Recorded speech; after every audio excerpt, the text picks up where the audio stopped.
अगर आसपास में नहीं रहे, इतना दूर जाके नारेला में डालेगा, हम लोग कैसे रोटी खाएगा, बच्चों को कैसे संभालेगा।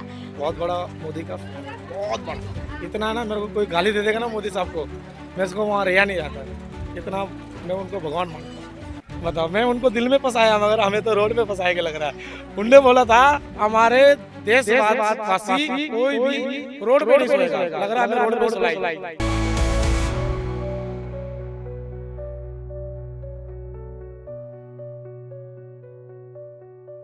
दोस्तों नमस्कार, विकल्प वाणी सच्चाई की खोज में आपका स्वागत है।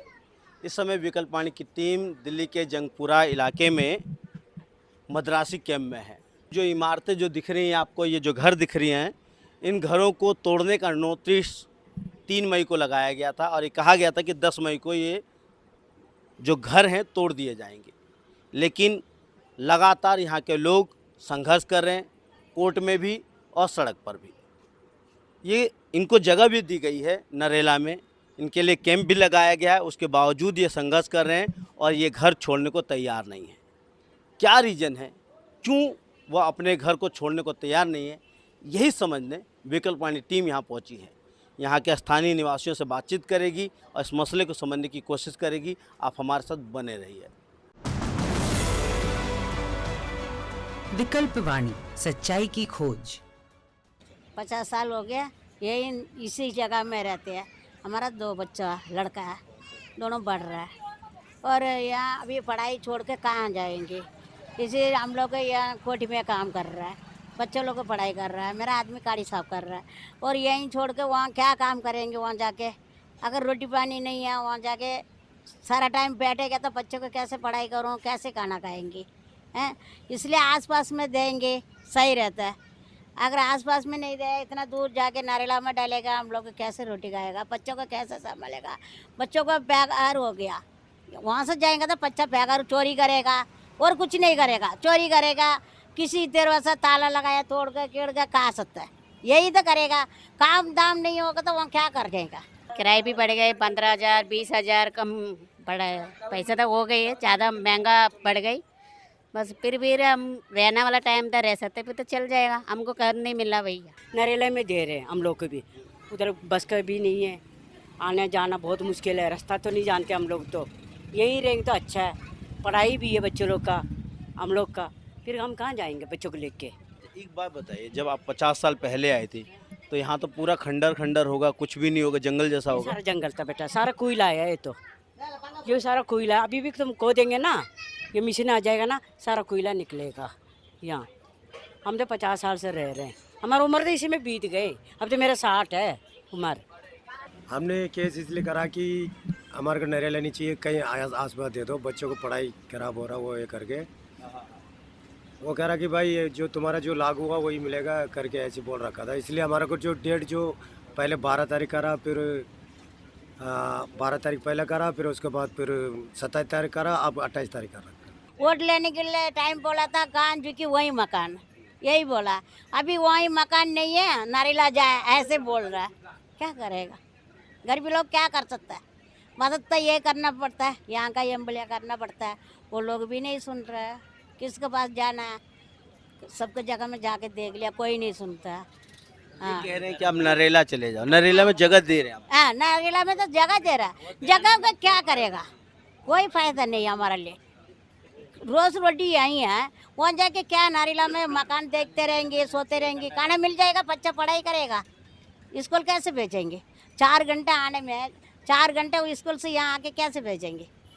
वो कह रहे नहीं जाएगा तो हम बुलडोजर आएगा तोड़ेगा, बुलडोजर आएगा तोड़ेगा, यही बोल रहा है, क्या करेगा। कहीं भाई किराए में जा, वो कह रहे 15,000 18,000 20,000 ऐसे बोल, दे सकते हम लोग 20-25,000 कहाँ से देगा किराए वाला। ये चूँकि टूट रहा है इसलिए वो लोग बढ़ा दिया, कैसे जाएगा, यही दिक्कत है। का फायदा उठा रहे हैं। हाँ, और गरीब लोग का मरना, अमीर लोग का जीतना, यही कह रहा है। नारीना में जगह दे रही हैं, 1.5 लाख मांग रही हैं, कहाँ से देंगी 1.5 लाख। मद्रासी में काम करती है कोटी में, 1.5 लाख कैसे देंगी। अभी से मानती नहीं है, अभी गवर्नमेंट वाला हमको बखा रही हैं, अभी से कुछ नहीं है हमारे पास है। अभी बहुत परेशान करती है। वो नरेना में पानी नहीं है, दुकान नहीं है, अभी से बस नहीं है, काम नहीं है, कहाँ रहेंगी। कोई सर्वे करने भी आया था? हाँ सर्वे, ये वाला सारा सर्वे के, ये वाला सर्वे के लिए नंबर लगा दिया, ये चोट नंबर लगा, ये अर्जेंट का काम है, इसके लिए गाँव चले जाएंगे। तो ये दुकान का है ना, इसके सीरा दुकान लिख दी है, दुकान है इसलिए सर्वे नहीं, ये इसके लिए सर्वे नहीं है। सर्वे के टाइम ये तो गांव में रह दीजिए। अपने तो लगाई हुआ है। हाँ लगा दिया, सारा प्रूफ मेरे पास है, सब प्रूफ। लेकिन कह रहे दुकान इसलिए आपको घर नहीं घर मिलेगा। नहीं मिलेगा। वहाँ रोजगार नहीं है। सबसे बड़ी बात एक और क्या है, बच्चे का सेफ्टी नहीं है।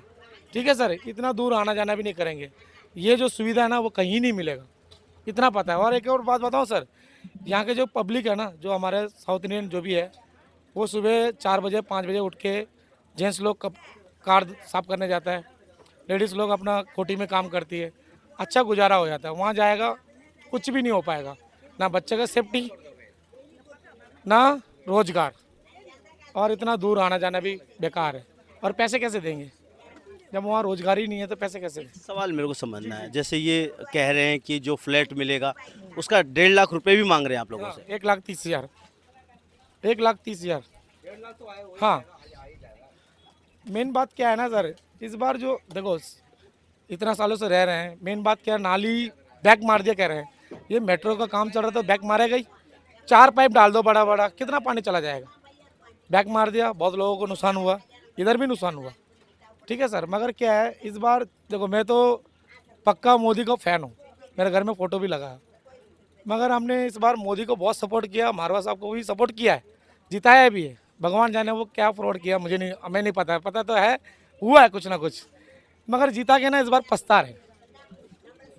आप भारतीय जनता पार्टी के कार्यकर्ता होने को पछता भी रहे हैं। बहुत सेवा किया, कोई पैसा नहीं लिया, बहुत सेवा किया, उसके बदले घर टूट रहा है। उसके बदले हमें ये इनाम मिल रहा है। बहुत मेहनत किया है हमने, पैसे वैसे सोचा नहीं, हमने सोचा मोदी सरकार आएगा तो अच्छा करेगा इधर भी। ठीक है जी, मगर आते ही शुरू कर दिया, और गली गली में घूम के मारवा साहब हाथ जोड़ के बोले थे हमें जिताओ, और जिताए तो ये हाल कर दिया हमारा। मतलब बस को बुक करके आप लोग गए थे देखने के लिए? पैसे लगा के गए थे, अपना अपना सारा घर के लिए पैसा लगा के 1000 रुपये 500 रुपये सारा गई है। तो वहाँ ये सब नहीं मिला नहीं आपको? नहीं, आपके सारा कह रहे गंदा गंदा पूरा पूरा टूटा टूटा मकान है। और बताओ। उधर से बस पकड़ो, पहले तो आओ 6-7 किलोमीटर पैदल आओ, उसके बाद करनाल रोड आके आओ, उसके बाद बस पकड़ो इधर का, उसके बाद दिल्ली पहुंचो। आज के टाइम में कोई माँ बाप मर जाएगा तो कैसे जाएगा बंदा गाँव? एक दिन के पहले ट्रेन पकड़ने से पहले कैसे आ जाएगा इधर निजामुद्दीन? वो भी सुविधा नहीं है। बस होगा तो वो भी सुविधा हो जाता, हमारा ये भी नहीं है। सब सुविधा आके गवर्नमेंट क्या कर रहा है, हमारे एमएलए ने क्या कर दिया, जिसकी मकान है, जिसके झुग्गी है उसके मकान है, दे दिया हमें। इस बार बहुत बड़ा गलती हो गया। दोस्तों एक बात समझनी है, सरकार कहती है जहाँ झुग्गी वहाँ मकान, लेकिन एक बात समझनी है, सरकार ये स्पष्ट नहीं करती कि झुग्गी किसकी टूटेगी और मकान किसका बनेगा। झुग्गी गरीबों की टूटेगी और मकान अमीरों का बनेगा, क्योंकि ये ज़मीनें अरबों रुपए की हो चुकी हैं। इन ज़मीनों को तोड़कर बड़े बड़े रियल एस्टेट की कंपनियों को दिया जाएगा, जिस पर मल्टी तरीके से बड़े बड़े फ्लैट्स बनेंगे और जिसको बेचा जाएगा, यानी मकान बनाए जाएंगे लेकिन अमीरों के लिए, गरीबों के लिए नहीं। एक बात तो। दूसरी बात ये लोग जो मद्रासी कैंप में जो लोग रहते हैं जंगपुरा में, यहाँ पर रहते हैं, वो लोग क्यों विरोध कर रहे हैं अपने घर को तोड़े जाने के लिए, जबकि उनको घर मिला है नरेला में? क्योंकि इसमें से अधिकतम लोगों को, यानी बहुत ज़्यादा संख्या में लोगों को घर मिल ही नहीं रहा है। सिर्फ ये नोटिस देकर ये ड्रामा चलाया जा रहा है कि सभी को घर मिलेगा, आप घर खाली कर दीजिए, लेकिन बहुत ही कम लोगों को घर मिल रहा है और अधिकतम लोगों को घर नहीं मिल रहा है। एक बात तो ये। और तीसरी बात जो मैं कहना चाहता हूँ, कोई भी घर वहीं बनाया जाता है जहाँ पर रोजगार हो, जहाँ पर बच्चों का भविष्य हो, यानी उनका भविष्य हो, इसीलिए वहाँ घर बनाया जाता है। अगर घर बनाना होता तो कोई जंगल में बनाएगा, लेकिन क्यों लोग शहरों में बनाना चाहते हैं? क्योंकि यहाँ रोजगार है। यहाँ जो तमाम जो लोग रहने वाले हैं मद्रासी कैंप में, वो इन तमाम कोठियों में झाड़ू पोछा करके अपने जीवन बिता रहे हैं, अपने बच्चों को भविष्य बना रहे हैं। लेकिन जब ये घर तोड़ दिए जाएंगे, नरेला जैसे इलाके में भेजा जाएगा जहाँ पर रोजगार का कोई बड़ा साधन नहीं है, यानी एक पीढ़ी ये पीछे चले जाएंगे। इसीलिए ये बार बार विरोध कर रहे हैं कि हमें इसी इलाके में 3 किलोमीटर के अंदर कहीं बसाया जाए, ताकि इनके भविष्य को, इनके बच्चों के भविष्य को सुरक्षित किया जाए। यहाँ कई नौजवानों से हमने बात किया जिनका आने वाले समय में 10वीं का बोर्ड देने वाले हैं, बच्चे पढ़ रहे हैं, वो भी अपने भविष्य को लेकर चिंतित हैं कि आगे क्या होने वाला है, उनका भविष्य कहाँ जाने वाला है। सरकार कहती है शिक्षित बनेगा तो देश बढ़ेगा, लेकिन जब घर ही नहीं रहेगा, स्कूल से आप दूर भेज देंगे जहाँ बच्चों का भविष्य ही नहीं होगा, तो शिक्षित कैसे बनेगा देश। और आखिरी बात फिर वही कहूँगा कि मकान किसका बनेगा, बड़े पैसे वालों का, झुग्गी किसकी तोड़ी जाएगी, गरीबों की, मजदूरों की। तो सोचना यही है कि जो पूरी जो व्यवस्था है मजदूरों के खिलाफ, गरीबों के खिलाफ, किसानों के खिलाफ, महिलाओं के खिलाफ काम करती है। इसीलिए मजदूर जब भी आंदोलन करता, अपनी आवाज़ उठाता है कि उसका रोज़गार दो, उसका आवास बचाओ, तब सरकार उनकी सुनती नहीं है, उस पर बुलडोज़र चला के उन्हें बेघर कर देती है। तो समझना यही है कि ये व्यवस्था लोगों के खिलाफ है, लोगों के हितों में काम नहीं करती है। इसके बारे में आप क्या सोचते हैं, आप क्या समझते हैं, कमेंट कीजिए और देखते रहिए विकल्प वाणी, सच्चाई की खोज।